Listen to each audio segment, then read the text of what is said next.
வணக்கம். ரொம்ப பேருக்கு ஒரு பயம் உண்டு. சார், ஒரு ஜோசியரை பார்த்தேன், இவருக்கு எத்தனை திருமணம் நடத்தாலும், ஒரு பையனுக்கு எத்தனை திருமணம் பண்ணாலும் மனைவி தங்க மாட்டார் அப்படிங்கிறாங்கன்னா, மனைவி தங்க மாட்டான்னு ரெண்டு அர்த்தம் இருக்குது சார். ஒன்று, அவங்க இருக்க மாட்டாங்கன்னா இறந்துருவாங்களா, இல்லை பிரிஞ்சிடுவாங்களா? அது என்ன சார் அர்த்தம்னு கேட்குறாங்க. அல்லது பெண்ணுக்கு திருமணம் பண்ணும்போது, திருமணம் நிச்சயம் பண்ணும்போது, நிச்சயம் பொருத்தம் பார்க்கும்போது, இந்த பொண்ணுக்கு யாரை திருமணம் பண்ணாலும் கணவன் தங்க மாட்டான்றாங்க. தங்க மாட்டார்னா பிரிஞ்சிடுவாங்களா, இல்லை இறந்துருவாங்களா? இது என்ன சார் அர்த்தம், புரியல அப்படின்னு கேட்குறாங்க. உண்மை, அவங்க கேட்குறது உண்மைதான். ஆனால் இந்த மாதிரி ஜாத அமைப்பில் ரொம்ப ரேராக தான் பிரிவுங்கிறது சாதாரணமாக நடந்துட்டு இருக்கு. பிரிவுங்கிறது சாதாரணமாக நடந்துட்டு இருக்கு. பொருத்தம், அவங்க பொருத்தத்தில் பிரச்சனை, இந்த நம்ம சொல்லக்கூடிய முறைகளில் பொருத்தம் பார்க்காம திருமணம் பண்ணி பிரிவு என்பது சாதாரணமாக நடந்துட்டு இருக்கு. ஆனால் இறப்புங்கிறது சாதாரண விஷயம் இல்லை. கடவுள் அந்த அவ்வளோ சீக்கிரமாக யாரும் இறக்க அனுமதி கொடுத்துட மாட்டார். எல்லாருமே ஆயுள் கட்டியாக தான் இருக்கும். அப்படி இருந்தும் ஜோசியர் சொன்ன மாதிரி, மற்ற ஜோட நண்பர்கள் சொன்ன மாதிரி இவங்க இறந்துருவாங்கன்னு சொன்னா அந்த கிரக அமைப்பு எப்படி இருக்கும்? பொதுவா ஸ்திர ராசியாக இருந்து, சரராசி ஸ்திர ராசி ரெண்டு மட்டும் சொல்றேன், இன்னும் உபயராசிக்கு போகல, நல்லா கவனமாக கேட்டுங்க.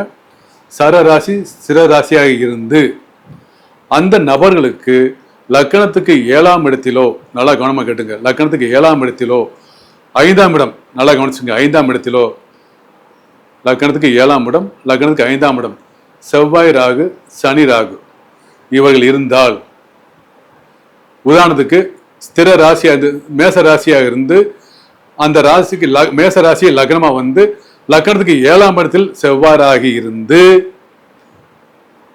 அந்த பையனின் ஜாதகத்தில் மேச லக்னமாக இருந்து 7இல் செவ்வாய் ராகி இருந்து பெண்ணின் ஜாதகத்தில் அந்த 7ஆம் இடமான செவ்வாய் ராகி இருக்கக்கூடிய துலா ராசியே பெண்ணாக அமையக்கூடாது. கவனமாக கேட்டுக்கிட்டீங்களா? மறுபடியும் சொல்றேன், மேச லக்னமாக இருந்து 7ஆம் இடத்தில் செவ்வாய் ராகி இருந்து பெண்ணுக்கு துலா ராசி வரக்கூடாது. அது மட்டும் இல்லை, அந்த பெண்ணுக்கு மேச லக்னத்துக்கு 5ஆம் இடத்தில் சனி ராகு இருக்கக்கூடாது. 7ஆம் இடத்தில் செவ்வாய் ராகு இருந்து அந்த பெண்ணின் 5ஆம் இடத்துல சனி ராகு இருக்கக்கூடாது. ரொம்ப கவனமாக செலக்ட் பண்ணு. இப்படி இருந்தால் அவர்கள் அந்த பையனுக்கு வரக்கூடிய மனைவி இறப்பார். பெண்ணின் ஜாதகத்தில் இதே மாதிரி தான், ரொம்ப கவனமாக இருக்கணும். நான் சொல்றது சரராசி சிறராசி மட்டும்தான், உபயராசி சொல்லவே இல்லை. கவனமாக இருக்க வேண்டும் மக்களே. நன்றி, வணக்கம்.